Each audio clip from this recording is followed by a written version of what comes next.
centre de contact et d'enquête de satisfaction. Et j'ai préparé pour toi 2 astuces pour justement améliorer ses ventes dans le domaine de l'assurance. Alors la première, c'est quelque chose qui me tient à cœur parce qu'on a parlé d'intelligence artificielle, mais il faut parler aussi de l'humain. Plus il y aura d'IA, plus l'humain fera la différence. Et c'est vrai qu'on a un client qui vous connaissez, qui s'appelle Maïf, qui nous a dit, mais voilà, moi j'aimerais bien valoriser le rôle des conseillers. C'est tout simplement, à la fin de l'appel ou à la fin de la conversation, il y a une enquête de satisfaction qui est envoyée, le classique que vous connaissez tous, sauf qu'en fait, si la personne donne une bonne note, elle peut aussi féliciter le conseiller. Et c'est vrai qu'après, on a un autre client qui s'appelle la NNT, qui a fait une étude suite à la mise en place de ce module. Et ils se sont rendus compte que 80% des collaborateurs disaient qu'avec ce module-là, ils se sentaient utiles. Ils disaient, voilà, j'ai du sens à mon métier. La deuxième astuce, là encore en tout cas, on va passer sur l'humain.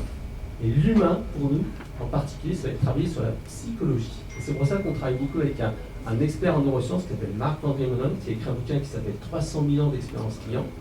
Et en fait, Marc vous a dit, ben voilà, il faudrait que dans votre logiciel, vous intégriez les neurosciences. Et on a commencé à faire cette première étape avec justement de l'analyse des conversations et voir avec ce fils comment, à certains moments de la conversation, ça décroche. Au contraire, s'il y a des mots qui vous rendent mouche. Et c'est pas le conseiller qui doit vendre le produit de prévoyance, mais c'est la personne qui dit, ah ben en fait, vous m'avez parlé de quelque chose tout à l'heure, vous me parliez de choses importantes pour moi, est-ce qu'on pourrait le voir maintenant? Et grâce à ça, ils sont passés d'à peu près un taux de 10 à 15% de vente et de placement du produit à 30%. Uniquement en utilisant la psychologie. C'est ça l'intérêt des neurosciences. Bravo.